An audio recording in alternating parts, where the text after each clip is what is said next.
Hello বাচ্চা লোক, সবাই কেমন আছো? Welcome to Bong mystery. আমরা আগের ক্লাসে পড়েছিলাম কি বলতো? আগের ক্লাসে পড়েছিলাম আমরা যে জীবন কি কি জিনিস নিয়ে গঠিত, তারপরে কিভাবে আমাদের জীবনে উৎপত্তি হয়েছিল। এই ক্লাসে আমরা পড়বো যে আমরা যে সাবজেক্টটা পড়ছি, বায়োলজি বা লাইফ সায়েন্সের কথা যেটা বলবো, এটা অ্যাকচুয়ালি কি, মানে তার নামের অর্থ কি, কি কি শাখা নিয়ে গঠিত, আর কি না জীবন বিজ্ঞান আমাদের দৈনন্দিন জীবনে কি ভূমিকা পালন করেছে, অর্থাৎ পৃথিবীর জন্য জীবন বিজ্ঞান কতখানি ইম্পর্টেন্ট। তাহলে শুরু করা যাক আজকের ভিডিও। তো ফার্স্টে চলে আসা যাক যে এই যে বায়োলজি শব্দটা আমরা বারবার বলি, বায়োলজি বা আমরা লাইফ সায়েন্সে বলে থাকি। তো এই বায়োলজি শব্দের অর্থ কি? দেখো, বায়োলজি শব্দটাকে যদি আমি দুভাগে ভেঙে দিই, একটা হবে আমাদের বায়ো আর একটা হবে আমাদের লজি। এবারে এগুলোকে যদি আমি তাদের আসল ল্যাটিন অর্থে ভাবি, তাহলে বায়ো নামটা এসছে থেকে বায়োস থেকে, আর লজি নামটা থেকে এসছে না লোগোস থেকে। তাহলে বায়ো শব্দের অর্থ কি? বায়ো শব্দের অর্থ হচ্ছে কি না জীবন, বা তুমি জীব বলতে পারো, জীবন বলতে পারো, না হলে জীব বলতে পারো। আর লোগোস, লোগোস কথার অর্থ কি? স্টাডি বা বিদ্যা। তাহলে যদি আমি দুটোকে একসঙ্গে যুক্ত করে দিই, তাহলে বায়োলজি শব্দের অর্থ কি হবে? জীববিদ্যা। বায়োলজি শব্দের অর্থ হবে জীববিদ্যা। ওকে, তো এই সুন্দর নামটা দিয়েছিলেন কে? কোন বিজ্ঞানী এই বায়োলজি শব্দের প্রবর্তন করেন বা দেন? কে ছিলেন তিনি? বায়োলজি শব্দের প্রবর্তক ছিলেন আমাদের ল্যামার্ক। কে ছিলেন? না ল্যামার্ক। দেখতে পাচ্ছ এই বিজ্ঞানী যিনি ছিলেন ল্যামার্ক। তো ল্যামার্কের নামটা কিন্তু বিশাল বড়, হ্যাঁ না? দেখো, এত বড় তার নাম, তুমি বলবে নাম না স্যার ঠিকানা। জা ব্যাপটিস্ট পিয়েরে অ্যান্টোনি দে মনেট সেভেরিয়েল দে ল্যামার্ক। কত বড় নাম দেখেছো? যদি শর্টে মনে রাখতে হয়, পড়বে জা ব্যাপটিস্ট দে মনেট ল্যামার্ক। জা ব্যাপটিস্ট দে মনেট ল্যামার্ক, শর্টে বললে ঠিক আছে। তিনি প্রথম আমাদের এই বায়োলজি শব্দের প্রবর্তন করেন। আচ্ছা, এবারে তোমরা যখন পড়বে এর পরে পরে আমরা অনেকগুলো লজি সম্পর্কে পড়বো, শুধু বায়োলজি নয়, আমরা মাইক্রোবায়োলজি, ইমিউনোলজি, হিস্টোলজি, অনেক লজি নিয়ে পড়বো। তো এগুলোকে মনে রাখার একটা শর্ট ট্রিক আছে। কি ট্রিক? দেখো, যখনই বা কোনো লজিওয়ালা কোনো শব্দ আসবে, তোমরা এই ফরম্যাটটা ইউজ করতে পারো। কি ফরম্যাট? বিজ্ঞানের যে শাখায় ড্যাশ নিয়ে আলোচনা করা হয় তাকে ড্যাশ লজি বলে। যদি উদাহরণ দিই, বায়োলজিকে ধরে নাও। আমি যদি এখন বায়োলজি বলি, বায়োলজি, তাহলে বায়ো মানে আমার জীবন। তাহলে বিজ্ঞানের যে শাখায় আমার জীব বা জীবন নিয়ে আলোচনা করা হয় তাকে বলা হবে আমাদের কি? বায়োলজি। হলো। এখন যদি আমি বলি মাইক্রোবায়োলজি, তাহলে মাইক্রো মানে অণু, মাইক্রো মানে এখানে হচ্ছে অণু, মানে ধরো ভাইরাস ব্যাকটেরিয়া এগুলো নিয়ে। তাহলে বিজ্ঞানের যে শাখায় ভাইরাস ব্যাকটেরিয়া নিয়ে আলোচনা করা হবে তাকে বলা হবে মাইক্রোবায়োলজি। এরকম আমাদের ইমিউনোলজি হতে পারে, এরকম অনেক আছে।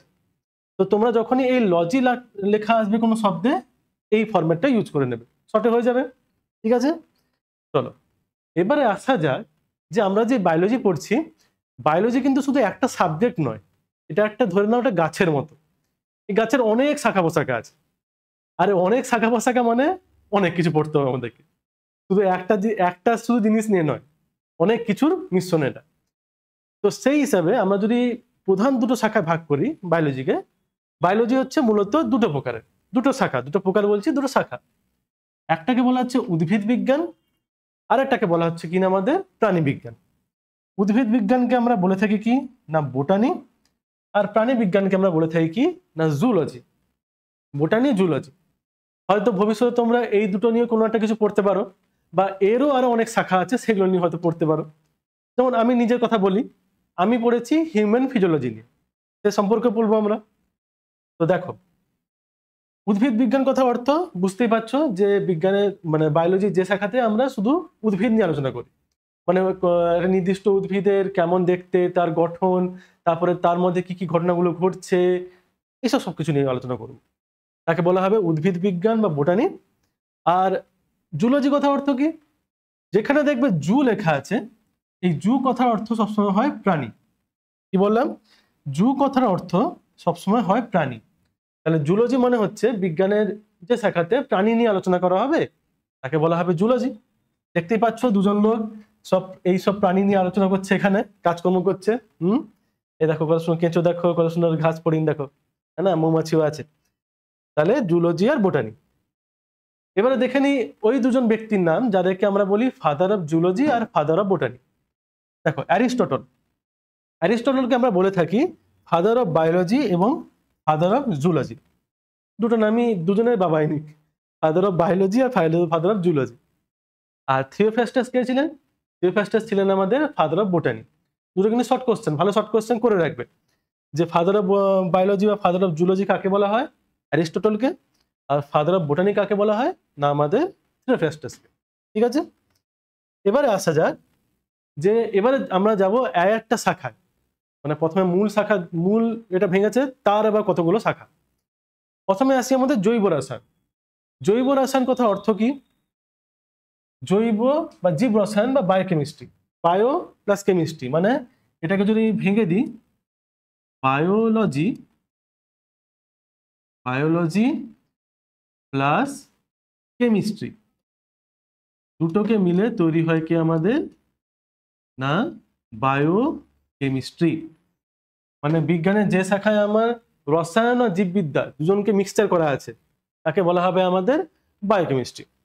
দেখতে পাচ্ছ কত সুন্দর সুন্দর বিকার আছে, আমাদের টেস্ট টিউব আছে, তার মধ্যে বিভিন্ন বিক্রিয়া হচ্ছে। আর আমরা যখন এর থার্ড চ্যাপ্টার যখন পড়বো না আমরা, সেখানে কিন্তু বায়োকেমিস্ট্রি কিছু কিছু জিনিস আমরা পাবো, একদম স্টার্টিং থেকে বায়োকেমিস্ট্রি জিনিস তোমরা পাবে। তো চিন্তা নেই, আমরা পড়বো সেটা নিয়ে। আর কে? অনাক্রমণ বিদ্যা বা ইমিউনোলজি। দেখো ইমিউনোলজি নামটা তোমরা ক্লাস 8-এ কিন্তু শুনে থাকবে। এই যে ক্লাস 8-এ তোমাদের একটা যে চ্যাপ্টারে ছিল যে ভাইরাস ব্যাকটেরিয়া নিয়ে কিছু একটা কথা ছিল না, এখানে কিন্তু ইমিউনোলজি, ইমিউনিটি এই সম্পর্কে আলোচনা ছিল। তাহলে বিজ্ঞানের যে শাখায় আমরা এই অ্যান্টিজেন, অ্যান্টিবডি, ভাইরাস ব্যাকটেরিয়া কিভাবে কি অ্যাটাক করলে আমাদের বডিতে কি কি প্রতিক্রিয়া করে আমাদের দেহ, সেই সব জিনিস নিয়ে আলোচনা করব, তাকে আমরা বলবো কি? ইমিউনোলজি বা অনাক্রম্য বিদ্যা। ঠিক আছে, দেখতে পাচ্ছ কত সুন্দর একটা বড় একটা ভাইরাসের ছবি দেওয়া আছে। আচ্ছা, এরপর কি? অণুজীববিদ্যা বা মাইক্রোবায়োলজি। দেখো অণুজীববিদ্যা, মাইক্রো এখানে কথা অর্থ হচ্ছে এখানে অণুজীব, এখানে অণুজীবকে বলা হচ্ছে মাইক্রো। আর বায়োলজি মানে তো জীববিদ্যা, বুঝতে পারছো? তাহলে অণুজীববিদ্যা মাইক্রোবায়োলজি। অণু মানে হচ্ছে এখানে মাইক্রো, মাইক্রো মানে অণু, আর জীব মানে হচ্ছে আমাদের বায়ো, আর বিদ্যা মানে আমাদের লজি। তাহলে যদি তিনটাকে যোগ করে দিই কি হচ্ছে গো? Micro biology. সুন্দর, একদম সুন্দর ট্রিক তোমাকে বললাম যে অণু মানে হচ্ছে মাইক্রো, অণু আরো পড়ে থাকবে তোমরা অণুবীক্ষণ যন্ত্র, মাইক্রোস্কোপ, ঠিক তো? সেরকমই অণু কথার অর্থ হচ্ছে মাইক্রো, জীব মানে হচ্ছে বায়ো, আর বিদ্যা মানে লজি। তাহলে বিজ্ঞানের যে জীববিদ্যার যে শাখায় আমরা ভাইরাস, ব্যাকটেরিয়া, ছত্রাক, বিভিন্ন আণুবীক্ষণিক জীব নিয়ে আলোচনা করব, তাকে আমরা বলবো কি? না অণুজীববিদ্যা বা মাইক্রোবায়োলজি। এটা কিন্তু দারুণ সাবজেক্ট, কিন্তু হ্যাঁ ভবিষ্যতে কিন্তু পড়তে পারো এই সাবজেক্ট নিয়ে, খুব সুন্দর সাবজেক্ট। যখন আমরা কাজ করতাম, মানে আমাদেরও তো কাজ করতে হতো এরকম ভাইরাস ব্যাকটেরিয়া নিয়ে, এখানে আমরা এরকম প্লেটে ভাইরাস ব্যাকটেরিয়াকে গ্রো করাতাম, বৃদ্ধি করাতাম, পরের দিন দেখতাম যে কত সুন্দর দাগ দাগ হয়েছে, খুব সুন্দর লাগে, তাই না? তো তোমরা মাথায় রাখতে পারো, এটা কেরিয়ার, খুব সুন্দর কেরিয়ার কিন্তু এটা অণুজীববিদ্যা। দেখতে পাচ্ছ কত সুন্দর সুন্দর আমাদের ভাইরাস ব্যাকটেরিয়া গুলো আছে, কে দুঃখে আছে, কে বেশ রেগে রেগে আছে, তাই না? কে জীব দেখাচ্ছে দেখো তোমাদেরকে। আচ্ছা, এরপরে আসছে কি আমাদের আণবিক জীববিদ্যা বা মলিকুলার বায়োলজি। এটা খুবই অ্যাডভান্স লেভেলের বায়োলজি, মানে এখনকার দিনে যে রিসার্চ গুলো হয়, তো এই মাইক্রো মলিকুলার বায়োলজির উপর খুব রিসার্চ হয় আমাদের। তো বিজ্ঞানের যে শাখায় আমরা ডিএনএ, আরএনএ নাম শুনেছো, ডিএনএ, আরএনএ, প্রোটিন, এইসব জিনিসের গঠন সম্পর্কে, এরা কিভাবে তৈরি হয়, এরা কি কি কাজ করে, এইসব খুব ডিটেলসে আমরা জানবো। ওই সমস্ত কে বলা হচ্ছে মলিকুলার বায়োলজি। দেখতে পাচ্ছ এই হচ্ছে আমাদের একটা আরএনএ, এও একটা আরএনএ, এইটা আমাদের প্রোটিনের গঠন। এটা এগুলো আমরা পরের চ্যাপ্টারে পড়বো, প্রোটিন কি দিয়ে তৈরি, অ্যামাইনো অ্যাসিড দিয়ে, সেই সমস্ত অ্যামাইনো অ্যাসিড মিলে তৈরি হচ্ছে। আর তোমরা একে তো চেনোই, এই বাবাজিকে তো চেনোই তোমরা, ডিএনএ প্রায় দেখেছো। তো এইসব জিনিস নিয়ে আলোচনা করা হয়, তাকে বলা হচ্ছে মলিকুলার বায়োলজি। এবারে আসে কে না বংশগতি বা জেনেটিক্স। বংশগতি বা জেনেটিক্স কথা অর্থ হচ্ছে আমরা বিজ্ঞানের যে শাখায় বংশগতি নিয়ে আলোচনা করব। বংশগতি কি জিনিস জিজ্ঞেস করবে তোমরা? বংশগতি মনে হচ্ছে যেমন দেখো তোমরা তোমাদের যে সমস্ত বৈশিষ্ট্যগুলো আছে, মানে তোমরা হয়তো অনেকে ফর্সা হতে পারো, অনেকে লম্বা হতে পারো, কারোর চোখের রং খয়েরি হতে পারে, কারো কালো হতে পারে চোখের রং, হ্যাঁ। তো এগুলো কোত্থেকে এসছে? এগুলো আমাদের মা বাবা থেকে এসছে। তাহলে এই যে মা বাবা থেকে বৈশিষ্ট্যগুলো যে আমার দেহে আসছে, এই যে মা বাবার বৈশিষ্ট্য যে বাচ্চার দেহে আসছে, কিভাবে আসছে, কত পরিমাণে আসবে, জিন কিরকম জিনিস, এই সব কিছু নিয়ে আলোচনা করা হবে। তাকে বলা হবে বংশগতিবিদ্যা বা জেনেটিক্স। ঠিক আছে, এটা তোমরা ক্লাস 10-এ আবার উঠলে পড়বে, তোমাদের পুরো একটা চ্যাপ্টার আছে জেনেটিক্স ও বংশগতি নিয়ে। এরপরে কে আসছে আমাদের কলাবিদ্যা বা হিস্টোলজি। দেখো এটা না বেশ মানে বদমাস টাইপের সাবজেক্ট। মানে আমরা যখন কলেজে পড়তাম আমাদের একটা পার্ট ছিল, ঠিক আছে, আমি তো ফিজিওলজি নিয়ে পড়েছি, হিউম্যান ফিজিওলজি। তো আমাদের একটা পার্ট ছিল হিস্টোলজি করা। হিস্টোলজি করা মানে আমাদেরকে তোমরা তো জানো যে অনেকগুলো কোষ মিলে একটা কলা তৈরি হয়। সেই কলা একটা টিস্যু নিয়ে সেটাকে কেটে রং করে এইরকম জিনিস বেরাবে, সেটাকে আমাদেরকে মাইক্রোস্কোপে দেখতে হতো আর বলতে হতো কোনটা কি জিনিস, কি গঠন, এমনকি আমাদেরকে স্যারেরা আঁকতেও দিয়ে দিতেন এগুলো। ভাবতে পারছো এগুলোকে আঁকা মানে কতখানি কষ্টের? একটা আঁকতে প্রায় আমাদের 1 ঘন্টা 2 ঘন্টা লেগে যেত, এমনই অবস্থা ছিল। তো বিজ্ঞানের যে শাখায় জীবদেহের কলার গঠন এবং তাদের কাজ সংক্রান্ত বিষয় নিয়ে আলোচনা করা হয় তাকে বলছি কি আমরা কলাবিদ্যা বা হিস্টোলজি। এরকম অনেক ছবি পাবে, বিভিন্ন অঙ্গের বিভিন্ন কলা হয়েছে, বিভিন্ন ছবি আছে, পরবর্তীকালে দেখতেই পাবে। এরপরে কে আসছে অ্যানাটমি বা শারীরস্থান। এইটা খুব একটা বেশ ডিফিকাল্ট তো বলতে পারো, কিন্তু ভালো সাবজেক্ট, মানে ভালো টপিক এটা। অ্যানাটমি কথা অর্থ হচ্ছে আমরা যদি আমাদের জীবদেহের ধরো হাড় আছে, আমাদের পেশি আছে, এই সব কিছুর গঠন সম্পর্কে যদি আলোচনা করি, মানে কোনটা কোথায় আছে, অবস্থান প্লাস গঠন কেমন দেখতে, তার স্ট্রাকচার কি, এইসব জিনিস নিয়ে আলোচনা করি, তাকে আমরা বলবো কি না অ্যানাটমি। দেখতে পাচ্ছ এইটা আমাদের ফ্রন্ট ভিউ, মানে সামনের দিকটা এটা, আর যদি পেছনে ঘুরে পড়ি আমাদের এরকম দেখতে লাগে। দেখতে পাচ্ছ কত পেশি আছে, এখানে কত পেশি, এখানে কত পেশি, এইখানে এই অ্যাপস বেরিয়েছে, দেখতে পাচ্ছ 6 প্যাক অ্যাপস বেরিয়েছে এখানে। তারপরে আমার পেছনের দিক থেকে দেখো কত কত পেশি নিয়ে আমাদের বডি তৈরি। আরো হাড়ও আছে, এরকম হাড় নিয়েও অনেক ছবি আছে। তো এইসব জিনিস যখন আলোচনা করব তখন তাকে বলবো কিনা আমরা অ্যানাটমি। শারীরবিদ্যা বায়োলজির আর একটা সুন্দর শাখা হচ্ছে আমাদের ফিজিওলজি, যেটা আমার জিনিস ফিজিওলজি বা শারীরবিদ্যা। এবারে বিজ্ঞানের যে শাখায় আমরা বিভিন্ন জীবের অঙ্গ প্রত্যঙ্গের গঠন, কাজ আর বিভিন্ন জৈবনিক কাজ সম্পর্কে আলোচনা করি, তাকে আমরা বলি কি ফিজিওলজি। এবারে এই যে ফিজিওলজি দেখছো তো, এই ফিজিওলজি কিন্তু আবার 2 প্রকারের, অ্যাকচুয়ালি বলতে গেলে 3 প্রকারের। এই ফিজিওলজি 3 প্রকারের। একটাকে বলা হয় অ্যানিম্যাল ফিজিওলজি। অ্যানিম্যাল ফিজিওলজি একটা হচ্ছে আমাদের অ্যানিম্যাল ফিজিওলজি, মানে বুঝতে পারছো এটাতে আমাদের বিভিন্ন প্রাণীদের অঙ্গসমূহের গঠন নিয়ে আলোচনা করা হবে। আরেকটা হচ্ছে আমাদের প্ল্যান্ট ফিজিওলজি। আরেকটা কি প্ল্যান্ট ফিজিওলজি। প্ল্যান্ট ফিজিওলজি মানে বুঝতে পারছো এখানে আমাদের উদ্ভিদের বিভিন্ন অঙ্গ নিয়ে আলোচনা করা হবে, অঙ্গের জিনিসপত্র নিয়ে আলোচনা করা হবে। আর একটা হচ্ছে আমাদের হিউম্যান ফিজিওলজি। এবার তুমি বলতেই পারো যে স্যার অ্যানিম্যাল ফিজিওলজির মধ্যে তো হিউম্যান ফিজিওলজি পড়ে যাচ্ছে, কিন্তু অ্যাকচুয়ালি এটাকে একটা আলাদা করা হয়েছে। তার কারণ হচ্ছে আমরা নিজেদেরকে বেশি ভাবি, ঠিক তো? অবশ্যই ভাবা উচিত, আমরা সবচেয়ে উন্নত প্রাণী, সেই জন্য আমাদের জন্য আমরা নিজেদের জন্য একটা সিট বুকিং রেখেছি, ঠিক আছে? তাহলে 3 রকমের আমাদের ফিজিওলজি হয়, একটাকে বলা হচ্ছে আমাদের অ্যানিম্যাল ফিজিওলজি, একটাকে প্ল্যান্ট ফিজিওলজি, আর একটাকে বলা হচ্ছে হিউম্যান ফিজিওলজি। আর মজার বিষয় হচ্ছে এদের মধ্যে শুধু একটা জিনিস নয়, আমার ভাগ্যে 2টো জিনিস ছিল, প্ল্যান্ট ফিজিওলজি আর হিউম্যান ফিজিওলজি, মানে 2টো জিনিস নিয়ে আমাকে পড়তে হয়েছে। এইটাকে একটু কম পড়েছি আমি, যেহেতু আমি জুলজি স্টুডেন্ট ছিলাম না, কিন্তু পরবর্তীকালে জীবনে আমাকে এই 2টো নিয়ে পড়তে হয়েছে। আর প্ল্যান্ট ফিজিওলজি মানে সেখানে তোমরা বিভিন্ন এই যে গাছের জাইলেম ফ্লোয়েম, তার বিভিন্ন গঠন, জাইলেম ফ্লোয়েম হতে পারে, তারপরে আরো তোমার বিভিন্ন স্থায়ী কলা, ভাজক কলা তো পড়েছো তোমরা, ফল ফুল এদের গঠন সম্পর্কে সবকিছু নিয়ে আলোচনা করা হয়। আর হিউম্যান ফিজিওলজি বুঝতে পারছো, দেখতেই পাচ্ছ আমাদের পুরো সামনে পৌষ্টিক তন্ত্র, এই ছবিটা আমরা থার্ড চ্যাপ্টারে পড়বো এই জিনিস নিয়ে। আমাদের দেহের ভেতর এখানে সব লিভার আছে, পাকস্থলী আছে, ক্ষুদ্রান্ত বৃহদান্ত্র এগুলো আছে। তো এইসব জিনিস নিয়ে আমরা হিউম্যান ফিজিওলজিতে আলোচনা করি। গেল এটা। এরপর আসছে কি আমাদের ইকোলজি বা বাস্তুবিদ্যা। এটা তোমরা হয়তো শুনে থাকবে না। ইকোলজি কথা অর্থ হচ্ছে, আগে জানি আমাদের ইকোসিস্টেম কথা অর্থ। ইকোলজি কথা অর্থ জানতে হলে আমাকে জানতে হবে যে ইকোসিস্টেম কথার অর্থ। ইকোসিস্টেম, ইকোসিস্টেম বা একে আমরা বাংলায় বলি বাস্তুতন্ত্র। ইকোসিস্টেম বা বাস্তুতন্ত্র। ইকোসিস্টেম বা বাস্তুতন্ত্র হচ্ছে, দেখো আমরা যেখানে বাস করি, ধরো তোমরা যেখানে বাস করতে পারো, এবারে তোমার চারদিকে তো অনেক জিনিসপত্র আছে, সেটা জীবিত হতে পারে, সেটা আবার অজীব হতে পারে। যেমন যদি এক্সাম্পল দিই তোমাকে, দেখো আমি এখানে দাঁড়িয়েছি, আমার আশেপাশে কিন্তু কোনো সজীব বস্তু নেই, তো আমার এক্সাম্পলটা দেওয়াটা ঠিক হবে না।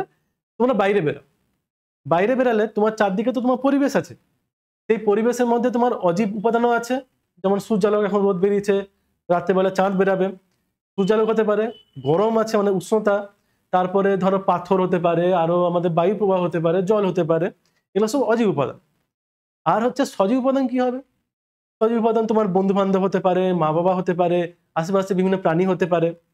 তো এরা সবার তো আমাদের উপর একটা প্রভাব রয়েছে, ঠিক তো? সে মা বাবার প্রভাবও আমাদের উপর রয়েছে, বন্ধু আমাদের প্রভাবও আমাদের উপর রয়েছে, বিভিন্ন প্রাণীর প্রভাব আমাদের উপর রয়েছে, এমনকি গরমের প্রভাব রয়েছে, জলের প্রভাব রয়েছে। তাহলে এই সব কিছুকে নিয়ে পরিবেশের চারদিকে আমাদের সজীব বা নির্জীব উপাদানের সঙ্গে আমাদের যে সম্পর্ক, সেটা নিয়ে যেটা তৈরি হয় তাকে বলি আমরা বাস্তুতন্ত্র বা ইকোসিস্টেম।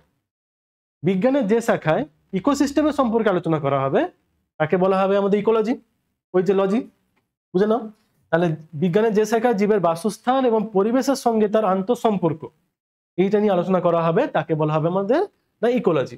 দেখতে পাচ্ছ, এই আমাদের পৃথিবীতে আমরা আছি, গাছও আছে, আমাদের বিভিন্ন অজীব উপাদানও রয়েছে, সবাই সবার সঙ্গে কানেক্টেড। তো এইসব জিনিস নিয়ে যখন আলোচনা করব তাকে বলবো কিনা ইকোলজি বা বাস্তুবিদ্যা, বুঝছো? আচ্ছা, এবারে আসছি আচরণবিদ্যা বা বিহেভিয়ারাল বায়োলজি। আগে দেখে নাও আচরণ সম্পর্কে আমরা কাদের সঙ্গে আলোচনা করছি। দুজন সিম্পাঞ্জি, নাকি না? সিম্পাঞ্জি তো, নাকি কি বলবো এটাকে, গরিলা, যাই বলো না কেন। দেখো, বিহেভিয়ারাল বায়োলজি কথা অর্থ হচ্ছে আমরা কেমন ব্যবহার করছি বা বিভিন্ন প্রাণী কিভাবে তাদের আচরণ দেখায়। যেমন দেখো, মৌমাছিরা একসঙ্গে থাকে, পিঁপড়ে একসঙ্গে থাকে, আমরাও সমাজবদ্ধ জীব। আবার কিছু কিছু প্রাণী আছে, যেমন দেখবে ভীমরুল যেরকম একা একা ঘোরে। তারপরে অনেকে দেখবে কিছু প্রাণী আছে যারা বছরে একটা নির্দিষ্ট সময় প্রজনন করে। তাহলে এগুলো হচ্ছে একটা বিহেভিয়ার, ঠিক আছে? তো এই সমস্ত সম্পর্কে যখন আলোচনা করা হবে যে বিজ্ঞানের যে শাখায়, তাকে বলবো আচরণবিদ্যা বা বিহেভিয়ারাল বায়োলজি। বা আরেকটা কোশ্চেন তোমাদের কোশ্চেন ব্যাংকে দিতে পারে, সেটা হচ্ছে ইথোলজি কাকে বলে। বিহেভিয়ারাল বায়োলজির আরেকটা নাম হচ্ছে ইথোলজি, বুঝছো? এবার দেখতে পাচ্ছ কত সুন্দর নিজেদের মধ্যে কথা বলছে, আমাদেরই তো পূর্বপুরুষ বলতে পারো, আমাদের সঙ্গে খুব সম্পর্কিত এরা। অভিব্যক্তি বা ইভলিউশনারি বায়োলজি।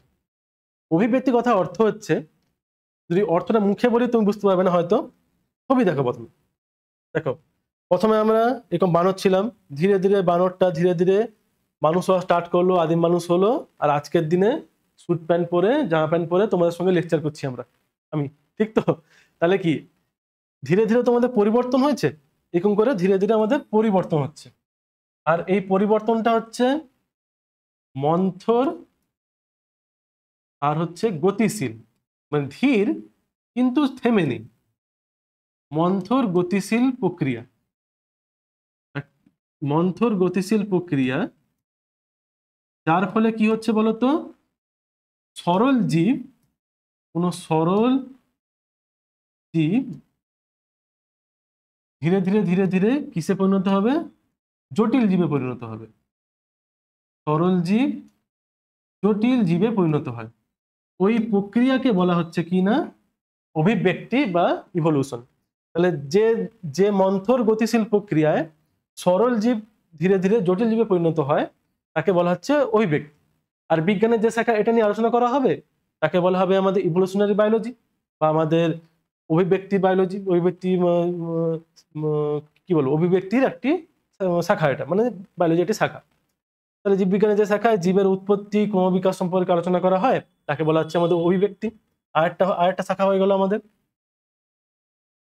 আচ্ছা, এবারে এতগুলো তো গেল, আরো অনেক আছে।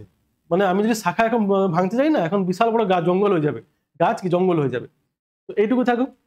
এবারে আমরা যাই অন্যান্য সাবজেক্টের সঙ্গে বায়োলজি কিভাবে অ্যাটাচড হয়েছে। তুমি ভাববে না যে কোনো সাবজেক্ট কিন্তু না আর একটা সাবজেক্টের সঙ্গে সম্পর্কে রয়েছে।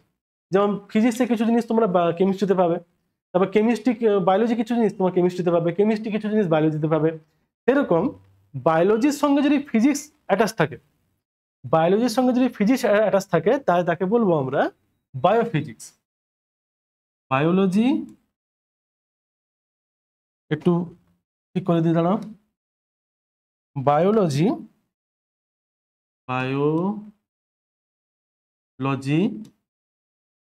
প্লাস আমাদের ফিজিক্স দুটোকে মিলে দিলে তাহলে কি হয় বলতো? দুটোকে মিলে দিলে হয়ে যাবে আমার বায়োফিজিক্স। এবারে তোমরা বলতে পারো স্যার বায়োলজিতে ফিজিক্স কোত্থেকে আসছে? দেখো, ধরো তোমরা একটা গাড়িতে চড়ছো, একটা বাসে বসছো বা কোনো গাড়ি সিটে বসছো। তো সিটটা হেলান দিলে ঠিক হবে নাকি সোজা থাকলে ঠিক হবে, কতটা নরম হবে, গাড়ি কতটা স্পিডে গেলে আমাদের দেহের মধ্যে কি কি পরিবর্তন আসবে, আরো অনেক কিছু। এই সব কিছু নিয়ে কিন্তু আমাদের কিন্তু বায়োফিজিক্স। তারপরে আরো বলতে পারো এই যে বিভিন্ন ধরনের ইনস্ট্রুমেন্টগুলো আছে না, এই যে যেমন আমাদের ইসিজি মেশিন আছে, তারপরে হচ্ছে আমাদের এমআরআই মেশিন আছে, এগুলো তো আমাদের বায়োলজি রিলেটেড, মেডিকেল রিলেটেড। তাহলে এই সব কিছু নিয়ে আমাদের হচ্ছে বায়োফিজিক্স। দেখো কত সুন্দর, ফিজিক্সের সব কিছু আমাদের বায়োলজির সঙ্গে অ্যাটাচ। দেখবে আমাদের গ্র্যাজুয়েশনের টাইমে একটা পার্ট ছিল বায়োফিজিক্স। এখানে আমরা পড়তাম কি এইসব জিনিসই নিয়ে পড়তাম, যে ধরো আমাদের তেজস্ক্রিয়তার আমাদের দেহের উপর কি প্রভাব।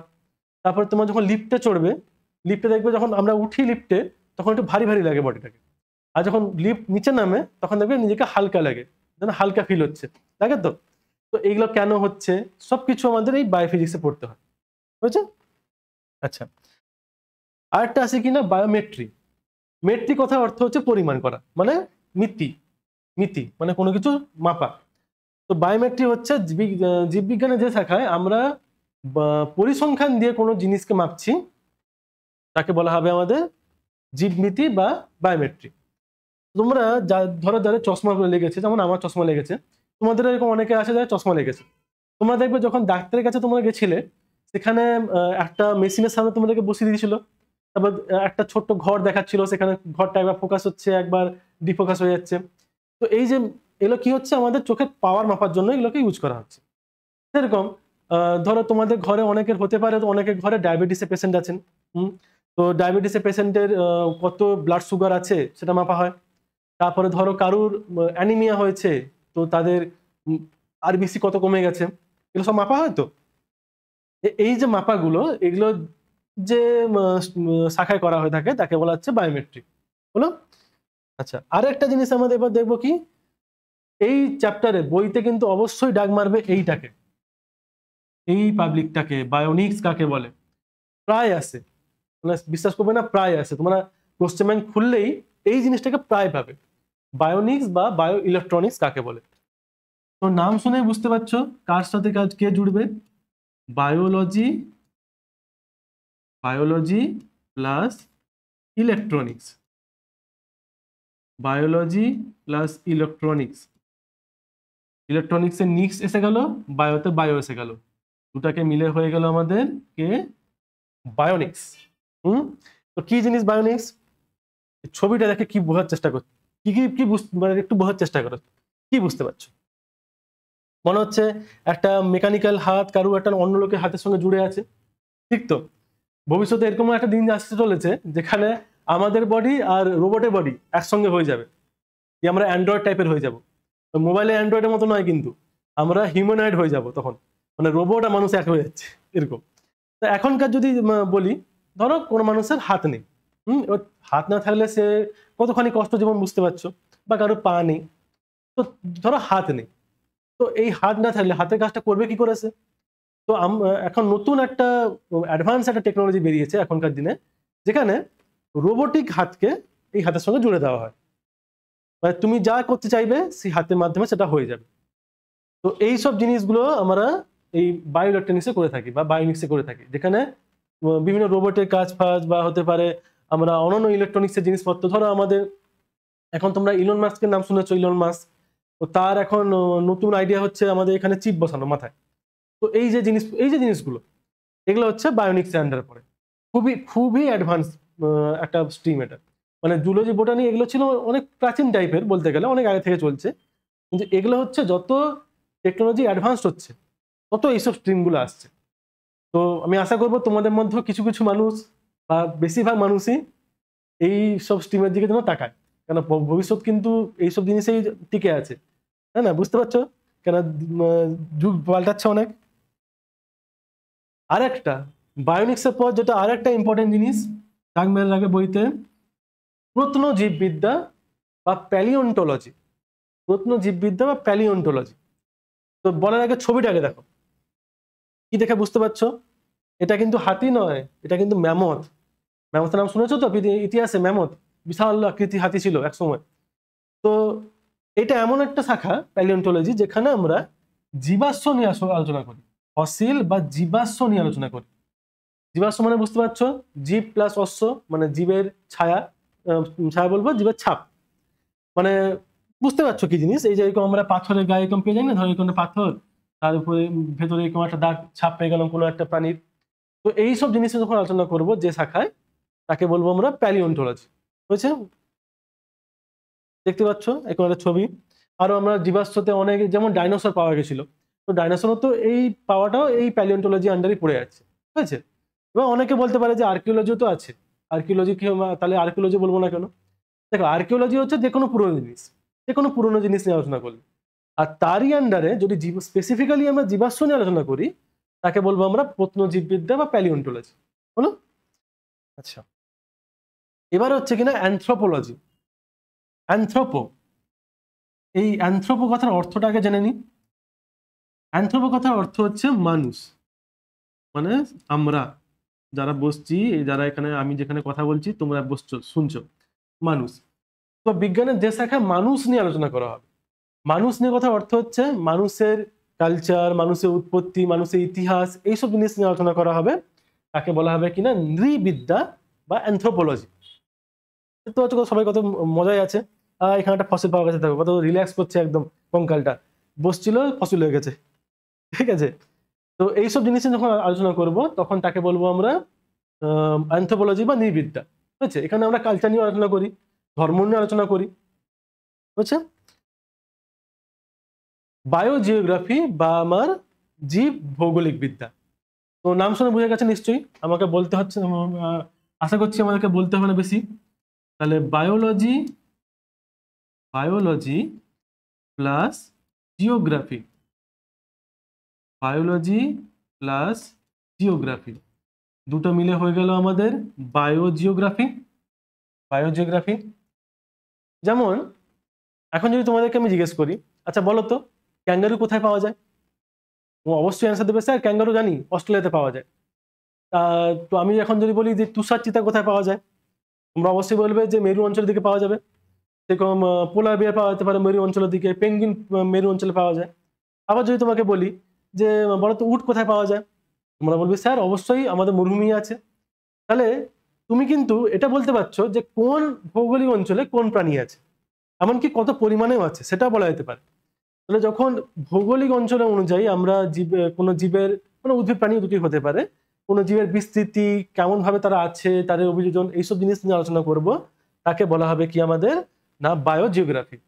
দেখতে পাচ্ছ আমাদের পৃথিবীতে বিভিন্ন জায়গায় বিভিন্ন প্রাণী আছে, হলো? তাহলে biology plus geography, biogeography. Biotechnology, যেটা আমাদের অ্যাডভান্স টেকনোলজি বা অ্যাডভান্স স্ট্রিমের মধ্যে একটা, বায়োলজি অ্যাডভান্স স্ট্রিমের মধ্যে বায়োটেকনোলজি, মানে নাম শুনে বুঝতে পারছো biology plus technology. Biology, biology plus technology, biology plus technology, দুটো মিলে আমাদের হয়ে গেল বায়োটেকনোলজি, হলো? তাহলে বুঝতে পারছো যে জীববিদ্যা যে শাখায় আমরা জীববিদ্যা মানে জীববিদ্যা আর প্রযুক্তিবিদ্যা দুটোকে ম্যাচ করে দিয়েছি, হয়ে গেছে বায়োটেকনোলজি। তো এই ইয়েটাই স্ট্রিমটাই হয় কি, তোমরা জিন শুনেছো, জিন তো শুনেই থাকবে যে আমরা আমাদের মা বাবা থেকে জিন পাই, এর জিন আলাদা তার জিন আলাদা। তো এই ইয়েটায় শাখায় আমরা জিন নিয়ে খেলা করি। খেলা অর্থে মানে হচ্ছে এর জিন তাতে ঢুকিয়ে দিলাম, তার জিন এখানে ঢুকিয়ে দিলাম, এই ব্যাকটেরিয়ার জিন একটা উদ্ভিদে ঢুকিয়ে দিলাম, এই নিয়ে খেলা হচ্ছে শুধু, ঠিক আছে? আর খেলাটা কিন্তু এমনি নর্মাল খেলা নয়, বেশ পরিশ্রমের খেলা। তুই ভাববি না যে এক্ষুনি বেরিয়ে পড়বো খেলতে শুরু করে দেবো, প্রচুর পরিশ্রমের খেলা। জিনকে কোষ থেকে বের করে সেটাকে আরেকটা কোষের মধ্যে ঢোকানো প্রচুর কষ্টের খেলা, আর মজাও আসে এই খেলাতে কিন্তু। তো ওইসব জিনিসে যখন আলোচনা করা হবে তাকে বলা হবে আমাদের বায়োটেকনোলজি। বায়োটেকনোলজি দিয়ে কিন্তু না অনেক নতুন নতুন ভ্যারাইটি জিনিসপত্র তৈরি করা গেছে। এই যে আজকাল যে বিভিন্ন ধরনের চাল বা বিভিন্ন উন্নত মানের গম, বিভিন্ন যে ওষুধ, সবকিছু কিন্তু আমার এর দান, এই বায়োটেকনোলজির দান, বুঝছেন? তাহলে এটাই হচ্ছে আমাদের বায়োটেকনোলজি। দেখতে পাচ্ছ একজন খুব মন দিয়ে রিসার্চ করছে, তোমরাও হয়তো একদিন করবে এরকম করে রিসার্চ, আশা করবো। চলো এবারে চলে আসি, তাহলে ওই শাখাগুলোকে সব গেল। এবারে চলে আসি যে বায়োলজি আধুনিক জীবনে আমাদের আধুনিক জীববিদ্যার কি কি প্রয়োগ রয়েছে। দেখো বায়োলজি কিন্তু সব জায়গায় আছে, তুমি এটা তো মানছো। তুমি কৃষিকাজে যাও, তুমি চিকিৎসা ক্ষেত্রে যাও, কোনো নতুন ওষুধ তৈরি করতে যাও, সব জায়গায় কিন্তু বায়োলজি আছে। সেটাই জানা যাক তাহলে কোথায় কোথায় আছে আর কিভাবে আছে। এটা কিন্তু লং কোশ্চেন আসে না, কিন্তু 2 নম্বরের কোশ্চেন হিসেবে তোমাকে দিয়ে দেয়। যেমন ধরো তোমাকে দিয়ে দিল কৃষিতে জীববিদ্যার প্রয়োগ। দেখা যাক তাহলে কৃষিতে জীববিদ্যার প্রয়োগ কি কি আছে আমাদের। প্রথমেই হচ্ছে কিনা উচ্চ ফলনশীল ফসল উৎপাদন। দেখো উচ্চ ফলনশীল ফসল উৎপাদন কেন করব আমরা, এটা ভাবো তো, কেন আমরা আমাদেরকে উচ্চ ফলনশীল ফসল উৎপাদন করার প্রয়োজন। দেখো এখন তো আমাদের জনসংখ্যা বাড়ছে, ভালোই বেড়েছে, বুঝতে পারছো, আমাদের আর এই 10-15 কোটি নয়, আমাদের 150 কোটি প্রায় পেরিয়ে গেছে আমাদের। তো এত জনসংখ্যা, এত মানুষ, তাকে খাওয়াতে হবে। আর আমি যদি একটা ফসল উঠতে আমার 6 মাস 1 বছর লেগে যায়, তো মানুষ খাবে কি বাবা? জিনিসপত্রের দাম তো আকাশ ছুঁয়ে যাবে পুরো। তো সেই সব সমস্যাকে দূর করার জন্য বিজ্ঞানীরা কি করেছে, বায়োটেকনোলজি ইউজ করে এমন এমন ধান গম এগুলো তৈরি করেছে যেগুলো না কম সময়ের মধ্যে খুব জলদি বেড়েও যায় আর প্রচুর ফসল দেয়। আর প্রচুর ফসল দেওয়া মানে বুঝতে পারছো, লাভ যে করছে তারও লাভ, আর আমাদের তো লাভ হবে, কারণ আমরা তো জলদি জলদি খেতে পাচ্ছি। তো সেইটা হচ্ছে উচ্চ ফলনশীল ফসল। এবার এখানে তোমাদের শর্ট এমসিকিউ কোশ্চেন দেয়, না শর্ট কোশ্চেন দেয় যে উচ্চ ফলনশীল ধানের উদাহরণ দাও, উচ্চ ফলনশীল গমের উদাহরণ দাও, উচ্চ ফলনশীল ভুট্টার উদাহরণ দাও। দেখো উচ্চ ফলন আবার এমসিকিউতে দিয়ে দিতে পারে তোমাকে, এমসিকিউতে উচ্চ ফলনশীল ধান বললো, দিয়ে তোমাকে 4টা অপশন দিল। এখানে তোমার হয়তো দিয়ে দিল জনক, বিক্রম, জহর আর IR8। তো তুমি IR8 চয়েস করবে। তাহলে উচ্চ ফলনশীল ধানের উদাহরণ কি কি আছে? IR8, IR20, পুষা, জগন্নাথ, এগুলো। IR মানে কি? এই IR মানে তোমরা লিখে রাখবে অবশ্যই এক্সট্রা নলেজের জন্য, international rice. IR international rice, ঠিক আছে? IR মানে ইন্টারন্যাশনাল রাইস। গমের উদাহরণ কি বলবে তোমরা? গমের যেমন কল্যাণ, সোনা, জনক, এগুলো বইতে পাবে, কিন্তু দাগ মেরে নেবে অবশ্যই। ভুট্টার উদাহরণ হচ্ছে আমাদের বিক্রম, তারপরে হচ্ছে জহর, এগুলো হচ্ছে আমাদের সোনা, এগুলো হচ্ছে আমাদের উচ্চ ফলনশীল ভুট্টার উদাহরণ। এরকম অনেক আরো ফসল আছে আমাদের। আর কি না, ভাইরাস প্রতিরোধী শস্য এবং দীর্ঘজীবী টমেটো উৎপাদন। দেখো আমাদের একটা সমস্যা হচ্ছে, ফসলে কিন্তু না প্রচুর রোগ অ্যাটাক করে। আমি যদি একটা এক্সাম্পল তোমাকে বলি, বেগুন, ঘরে যখন বেগুন আনা হয় দেখবে কাটলেই ম্যাক্সিমাম টাইমে বেগুন থেকে পোকা বেরিয়ে পড়ছে। তো বেগুন থেকে পোকা বেরিয়ে যাওয়া মানে কি, সে বেগুনটার অর্ধেকটা নষ্ট হয়ে গেল বা পুরোটাই হয়তো নষ্ট হয়ে গেল। সেটা তো আমাদেরই ক্ষতি না, আমরা টাকা দিয়ে কিনছি আর বেগুনে পোকা লেগে বসে আছে। আবার এমন হয়, ধরো তুমি চাষি, ইমাজিন করো তুমি চাষি, বা আমি ধরো চাষি, আমি যদি ধরো ফসল চাষ করেছি, আমার টাকা গেছে প্রচন্ড। এবার টাকা দিয়ে ফসল চাষ করেছি, দিয়ে তারপর দেখছি যে আমার ভাইরাস অ্যাটাক করে দিয়েছে, আমার ছত্রাক অ্যাটাক করে দিয়েছে, পুরো ফসল নষ্ট। পুরো ফসল নষ্ট হয়ে যাওয়া মানে কি, আমার তো ক্ষতি হলো। সেইগুলো যাতে না হয় সেই জন্য আমরা ভাইরাস প্রতিরোধী বা ব্যাকটেরিয়া প্রতিরোধী শস্যগুলোকে আমরা ইউজ তৈরি করেছি আমরা। আর কি, দীর্ঘজীবী টমেটো উৎপাদন। দেখো দীর্ঘজীবী টমেটোটা কি জিনিস, ঘরে যখন টমেটো আসে, দেখো সবুজ কালারের যদি টমেটো আনো তোমরা, কিছুদিনের মধ্যে লাল হয়ে যায়, আবার কিছুদিন দেখবে সে এত বেশি পেকে যায়, পচে যায়। তো তুমি তো রাখতেই পারবে না ঘরে ভালো করে, তাই না? তো আমি এমন টমেটো বানালাম যে সহজে পাকবে না। তো সেগুলো হচ্ছে আমার এই দীর্ঘজীবী টমেটো, এগুলো আমরা তৈরি করেছি। তো তোমরা একটা জিনিস লিখে রাখতে পারো, এটা এক্সট্রা নলেজের জন্য, তোমাদের জন্য। দীর্ঘজীবী টমেটোর উদাহরণ হচ্ছে ফ্লেভার সেভার, ফ্লেভার সেভার, ফ্লেভার সেভার। আচ্ছা, বীজবিহীন ফল উৎপাদন। বীজবিহীন ফল উৎপাদন মানে কি? যখন তোমরা ফল খাও ভেতরে বীজ থাকে তো, কিন্তু বিজ্ঞানীরা এমন হরমোন দিয়ে এমন কাজ করেছেন যেখানে ফলের মধ্যে আর বীজ নেই। ফলের মধ্যে বীজ না থাকলে কি আমরা ইজিলি খুব মহা আনন্দে খেতে পারবো ফলগুলোকে। তো এই গুলোকে বলা হচ্ছে বীজবিহীন ফল। এখানে আমরা বিভিন্ন কৃত্রিম হরমোন ইউজ করি, যেমন আমাদের কৃত্রিম অক্সিন আছে আইবিএ, কৃত্রিম অক্সিন হরমোন উদ্ভিদের থাকে। তো এই বীজবিহীন ফল উৎপাদন করার পদ্ধতি, এটাকে বলে দিই, বীজবিহীন ফল উৎপাদন করার পদ্ধতির নাম কি?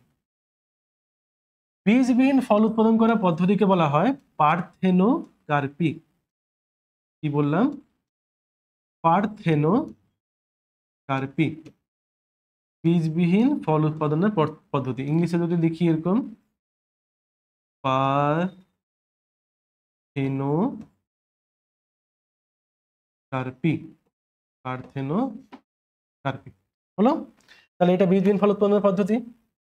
আর কি না, আমরা কীট পতঙ্গ দমনের জন্য রাসায়নিক পদার্থ বদলে আমরা জৈবিক পদার্থ ইউজ করতে পারি, সেটা ক্ষেত্রে আমরা জীববিদ্যার প্রয়োগ নিতে পারি। তো এগুলো হচ্ছে আমাদের কৃষি ক্ষেত্রে প্রয়োগ। দেখতে পাচ্ছ কত সুন্দর মজায় আনন্দে চাষ করছে। আচ্ছা, প্রাণী সম্পদ ও কৃষি প্রাণীবিদ্যা। দেখো, কৃষি প্রাণীবিদ্যা মনে হচ্ছে এখানে আমরা বিভিন্ন ধরনের গবাদি পশু, পোলট্রি, মুরগি, হাঁস, এগুলো জিনিস নিয়ে আলোচনা করব। যেমন পোলট্রি খামার, পোলট্রি মানে বুঝতে পারছো যে এই যে চাষ করা হয় যে পাখিগুলো, পোলট্রি পাখি, যেমন হাঁস মুরগি, এগুলো উন্নত জাতের হাঁস মুরগি, যেসব হাঁস মুরগিগুলো মাংস ভালো দেবে, ডিম ভালো দেবে, হ্যাঁ না?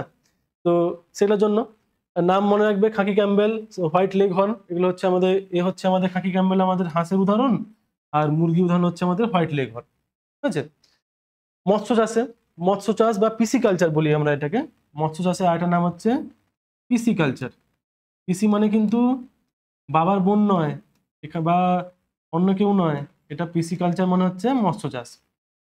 এটা জিজ্ঞেস করে অনেক সময়, পিসি কালচার কাকে বলে? কৃত্রিম প্রজননের মাধ্যমে মাছের উৎপাদন বৃদ্ধি। ঠিক আছে? খুব জলদি মাছকে বাড়ানোর জন্য, মাছের জনসংখ্যা বাড়ানোর জন্য আমরা করি।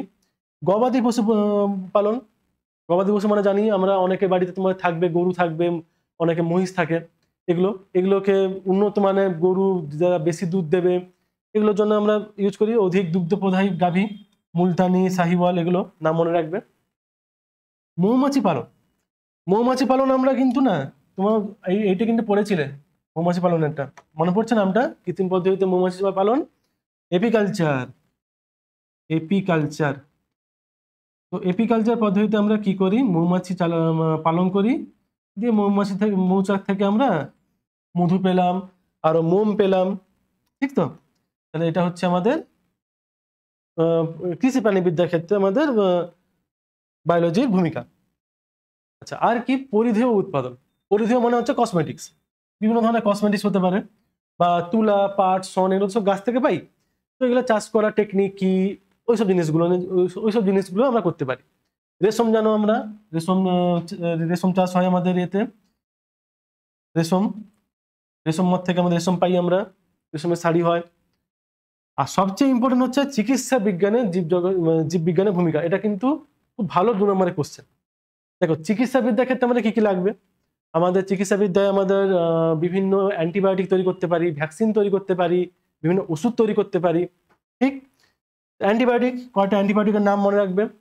পেনিসিলিন তো জানো তোমরা, পেনিসিলিন নোটোডাম থেকে পাওয়া যায়, পেনিসিলিন, সেপ্টোমাইসিন, অ্যাজিথ্রোমাইসিন, ক্যানামাইসিন, ইফামসিন, এরকম অনেক আছে, ক্লোরামফেনিকল, এরকম অনেক অ্যান্টিবায়োটিক আছে। আমরা জানি অ্যান্টিবায়োটিক ব্যাকটেরিয়ার উপর কাজ করে। প্রতিষেধক, প্রতিষেধক মানে হচ্ছে যেমন কোনো বিষের অ্যান্টিভেনম, যেমন সাপের কামড়ে অ্যান্টিভেনম ইউজ করি, জলাতঙ্ক হলে আমরা হাইড্রোফোমিনাম নামে একটা ইউজ করি, ল্যাকেসিস, হাইড্রোফোমিনাম, বইতে আছে, দাগ মারবে অবশ্যই।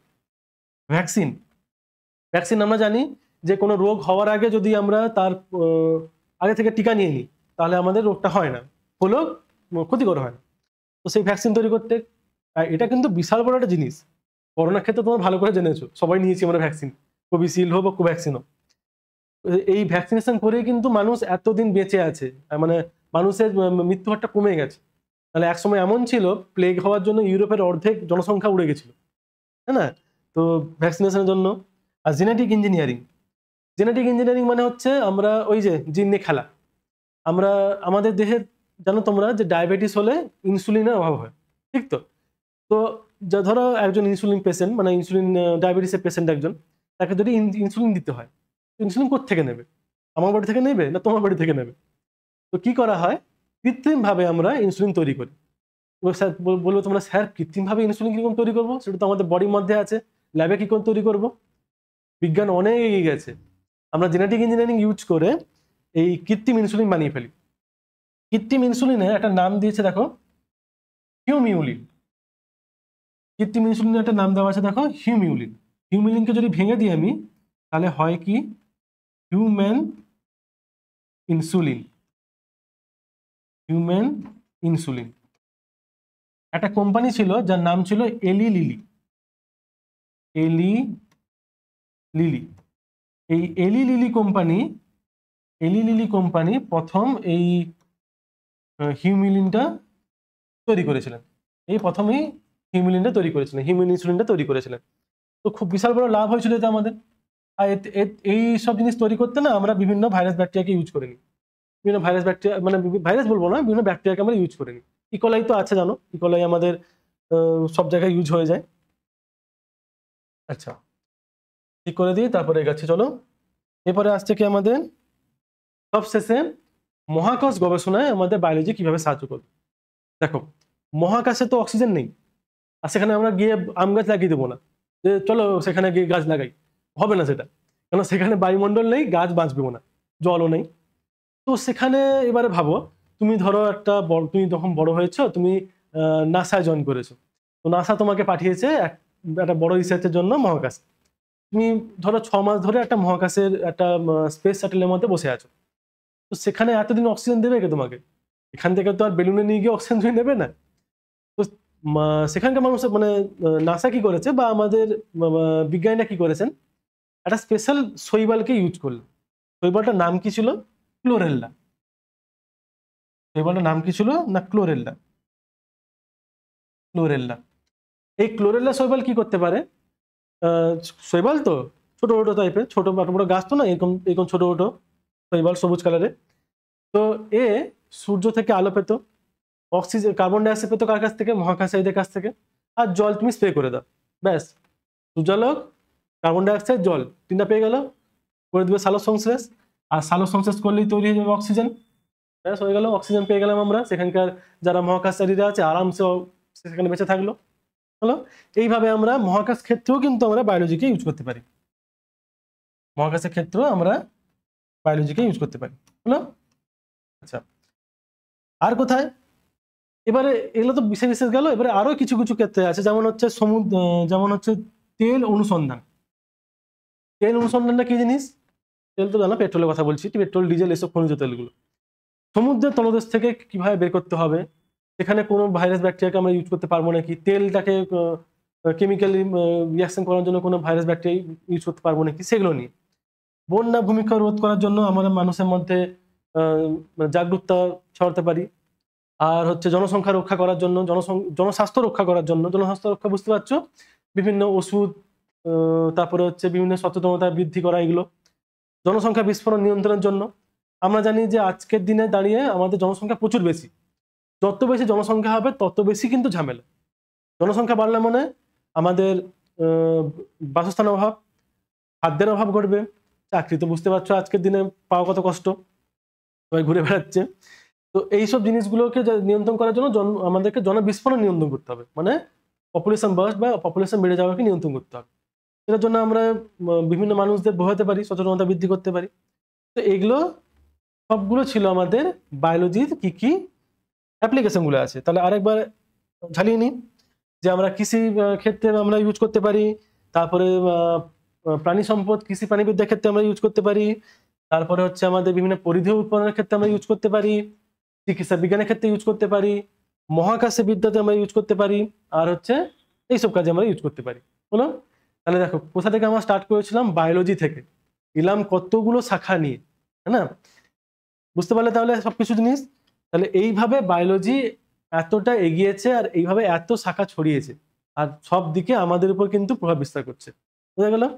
তাহলে আজকে ক্লাসটা এখানেই আমাদের শেষ হলো।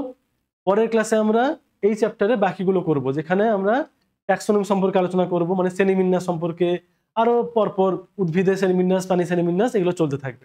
ঠিক আছে? তো ভালো করে পড়াশোনা করো, যেগুলো যেগুলো দিলাম ভালো করে পড়ো। ঠিক আছে?